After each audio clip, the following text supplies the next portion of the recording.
में हम डायबिटीज के बारे में समझते हैं। डायबिटीज का रूट कॉज क्या है, डायबिटीज कैसे होता है, उसके रोकथाम के लिए आप हम अधिक जानकारी डायबिटीज के सुपर स्पेशलिस्ट डॉक्टर हमारे साथ जुड़ने जा रहे हैं। India has become diabetic capital of world. आज हम देखते हैं कि हाइपरटेंसिव पेशेंट्स होते हैं या डायबिटिक पेशेंट्स होते हैं, उनमें थकान रहती है। वो थकान इसलिए रहती है कि उनके जो कैपिलरीज है, उनके जो वेसल्स है या उनकी जो वेन्स है या जो आर्टरीज है, उसके अंदर प्लैक रहता है, मतलब वो थोड़े नैरो हो जाती है।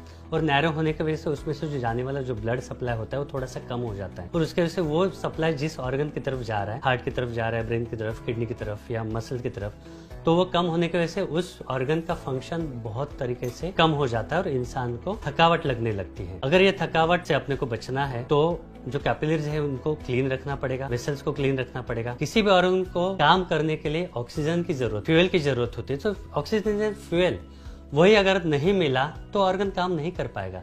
इस तरह से जो डायबिटीज है और बढ़ा हुआ इंसुलिन है वो शरीर को खराब करने लगता है आहिस्ते आहिस्ते, और अपने शरीर में ब्लॉकेजेस आने लगते हैं। अगर वो ब्रेन में ब्लॉकेजेस आते हैं तो उसको हम लोग बोलते हैं कि ब्रेन स्ट्रोक आया। हार्ट में ब्लॉकेज आते हैं तो उसको बोलते हैं कि हार्ट अटैक आया। यानी हार्ट अटैक या ब्रेन स्ट्रोक आने के बाद वहाँ के जो ऑर्गन है, वहाँ के जो टिश्यूज है, वहाँ को प्रॉपरली ब्लड नहीं मिल रहा, और ब्लड इसलिए चाहिए होता है कि ब्लड के साथ ऑक्सीजन मिलता है, और बिना ऑक्सीजन के कोई भी टिश्यू सरवाइव नहीं कर पाता। तो ब्रेन फंक्शन प्रॉपर होने के लिए, हार्ट का फंक्शन प्रॉपर होने के लिए उसको प्रॉपर ब्लड सप्लाई की जरूरत होती है, और वो ब्लड सप्लाई किसी भी तरह का अवरोध होता है, किसी भी तरह का ब्लॉकेज होता है तो उस टिश्यू को मिल नहीं पाता। तो और ultimate target, ultimate aim is to provide proper oxygenation to the body. तो ही अपने वेसल्स क्लियर रहेंगे, तो ही प्रॉपर ऑक्सीजन हम लोग दे पाएंगे, तो ही अपने ऑर्गन्स अच्छे से काम कर पाएंगे और हम लोग स्वस्थ रहेंगे। आज हमारा सैटेलाइट, मोबाइल, इंटरनेट सारा का सारा पृथ्वी की मैग्नेटिक फ्रीक्वेंसी के कारण चल रहा है, लेकिन आज एनवायरमेंट में काफी सारा बदलाव आया। जैसे मैंने कहा कि आज हमारे 3 फीट में लोहा है, जिसके कारण पृथ्वी की नेचुरल मैग्नेटिक पावर लोहा अपनी ओर खींच लेता है, जिससे हमारा ब्लड सर्कुलेशन डिस्टर्ब हो जाता है। दिन ब दिन रेडिएशन बढ़ते जा रहा है। अभी 4G के बाद 5G आ चुका है और 5G के बाद 6G आएगा,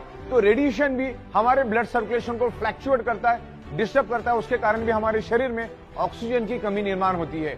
आज ईच एंड एवरी पर्सन की अगर आप शक्ल देखोगे तो स्ट्रेस में डूबा हुआ है। स्ट्रेस हमारे शरीर में कोर्टिसोल नाम का हार्मोन जनरेट करता है, और कोर्टिसोल हार्मोन हमारे शरीर में ब्लॉकेजेस क्रिएट करता है, जिसके कारण हमने जो नाक से जो सांस ली है, जो हमारे लंग्स से पूरे शरीर के अंदर जो स्प्रेड होना चाहिए पूरी तरह से स्प्रेड नहीं होती, डिस्टर्ब क्रिएट हो जाता है। तो ये सब चीजें हैं आज, stress, lifestyle, diet, radiation, pollution. आज खाने के अंदर भी मल्टीपल केमिकल है। आज किसान अपने खेतों के अंदर केमिकल पेस्टिसाइड यूज कर रहा, तो थोड़ा थोड़ा केमिकल पेस्टिसाइड हमारे शरीर में जा रहा है। आज कुदरत की तरफ से हमें जो मिलना चाहिए, जो 5 एलिमेंट्स